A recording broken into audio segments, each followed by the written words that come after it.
Ayan, hello po. Magandang umaga, magandang gabi kung nasang panig tayo ng mundo ha. Sana po ay nasa maayos kayong kalagayan sa pagpapanood ng bagong video na ito natin ngayong umagang ito. Happy Sunday po sa lahat. Magandang umaga ng linggo sa inyo. Okay po. So, kaninong reading itong ating makukuha ngayong umagang ito ng linggo?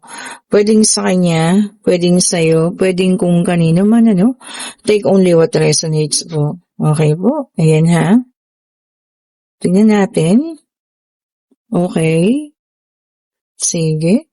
At muli po ha, sa lahat ng may gusto ng private reading, kayo po yung mag-chat na para sa unang Biyernes ng Hunyo. Ayan, at nagkakalaman-laman ng ating mga slot, May mga nagpapareserve na po. O, ayan ha. So, sa unang latag, meron tayong 3 of Swords. We also have here the 7 of Swords. We have here the King of Wands, and we have here the Page of Cups. Okay po. Sige pa nga. Tingnan pa natin. Meron din tayo rito ang The Emperor. Ayan.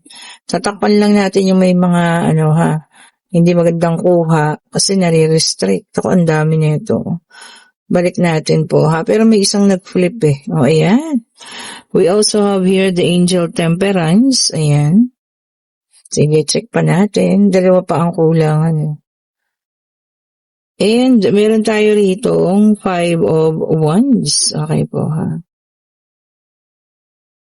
Check pa natin. Sige, tignan pa natin. Okay. And we also have here the Queen of Cups. So, ayan, kompleto na ha. Kung kaninong reading man ito, alam nyo may taong masasaktan dito. Ayun o.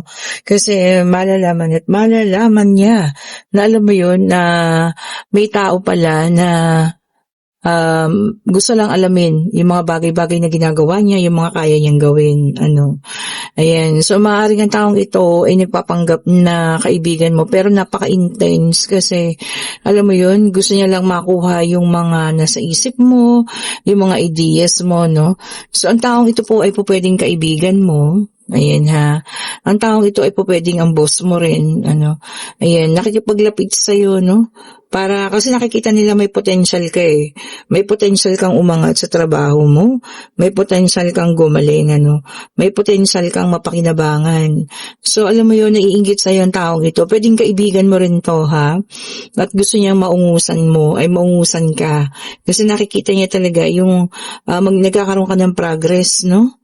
So, ayan ha, malalaman at malalaman mo ang taong ito kaya masasaktan ka. O, ayan, sige, tignan mo, And meron tayong The Emperor, pero alam mo yun, natutuwa ako sa'yo kasi ang paggaganahin mo po ay ang pagiging mong intelihente or ang pagiging mong matalino. Signifies the Emperor, meron kang maiisip, no? Para hindi siya makapasok, no? Or makagawa ng hindi maganda sa iyo. So, kung ano't ano man yan, sana ay mapigilan mo. Nandito naman ang iyong Angel Temperance, kaya siguradong alam mo yan, mapipigilan mo po yan, ha? Well, kung ano't ano man, nandito rin kasi ang 5 of Pentacles, baka maaring magkaroon ng, tawag dyan, kabistuhan, o pagbisto sa mga kagustuhan nitong taong ito.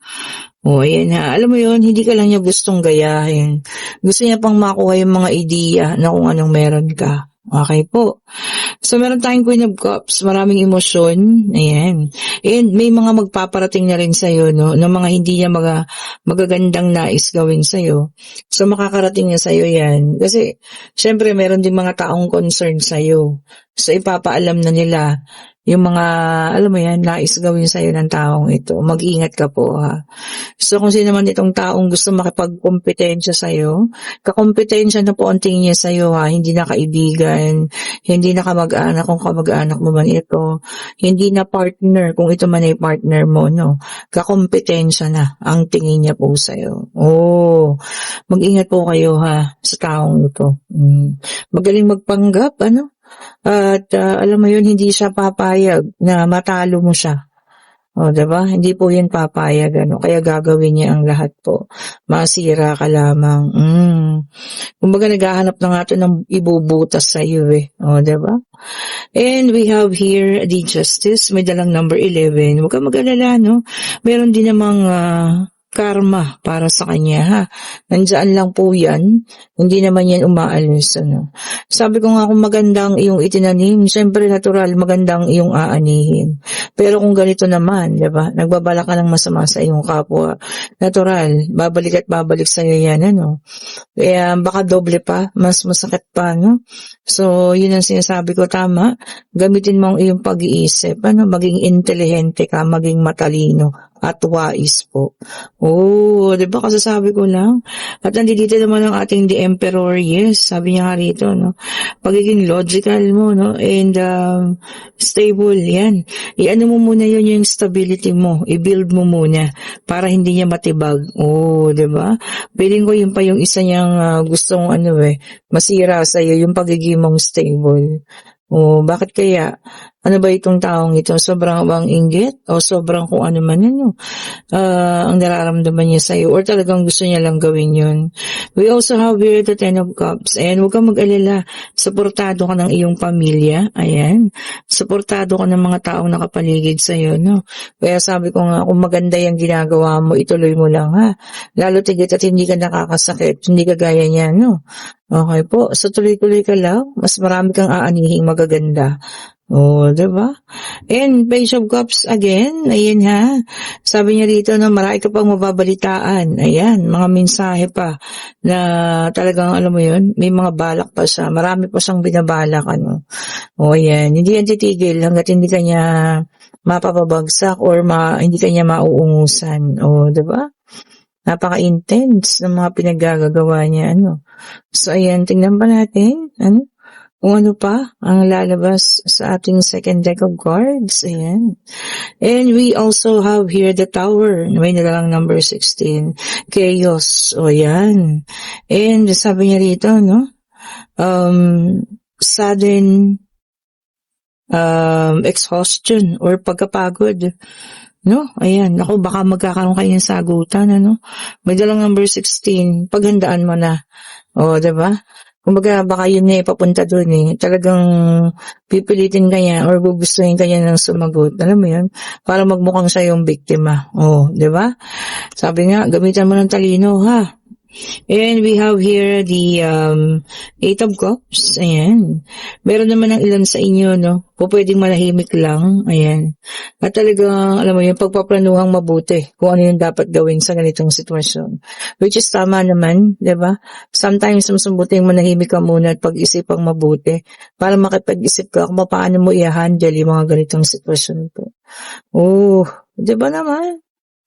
Tingnan pa natin, ha? Tingnan pa natin po.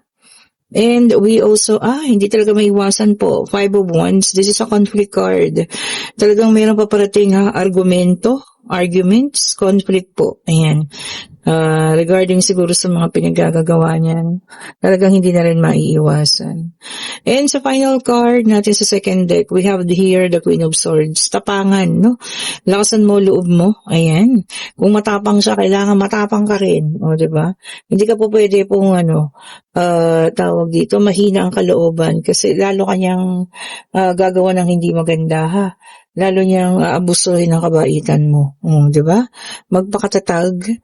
Yan, hindi mo samang paminsan-minsan ipakita mo rin ang iyong pangil. Di ba? At nandito ang ating pangatlong deck of card. Ayan. So, ayan, tignan natin na ito po ay para sa iba. Pwedeng sa'yo, pwedeng kanya, pwedeng kung kanino man, ha? Take only what resonates pa rin po. And we have here the King of Wands sa fire sign, Aries, Leo, and Sagittarius. Ayan, naka-reverse. Sabi dito magiging unpredictable ang mga susunod mong araw. So maaaring nga may pangyayari, at hindi mo mararamdaman kung ano yung mga susunod. Mabibigla ka siguro, may mga biglang parating na hindi mo aasahan. And we have here the King of Swords, air sign. Ayan. So meron tayo rito ang fire, air naman itong isa, Gemini, Libra, and Aquarius, ang mga air sign. Ayan. O yung iba naman sa inyo ha, susundin naman ngayon ang isip, head over heart, kesa sa puso. Magiging practical, 'di ba? Baka naman kinakailangan talaga.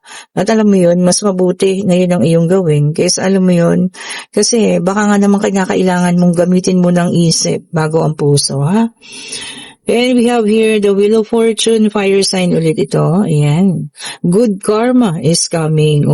Sabi ko na sa inyo sa lahat naman na nakagawa ng mas maganda, no? Mabuti, good karma naman po ang paparating sa inyo, ha? Okay po. So, tignan pa natin kung ano pa. Check pa po natin, ha? Okay po. Nabibubukos na si Pipoy po ng pinto. Gusto niya nang lumabas. And we also have here the Two of Cups, water sign, Cancer, Scorpio, and Pisces. So meron tayong fire, air, and water. So sa earth yung kulang, ha. And dito, no, mayroong mga mutual yung attraction. Baka may nagkakagustuhan dito, no, sa inyo. Tapos ang akala nila, parehas silang nararamdaman na wala. Yung pala parehas na may gusto. Mutual po, ha. Ang isa sa inyo, kailangan mag-open up na. Kasi baka masayang.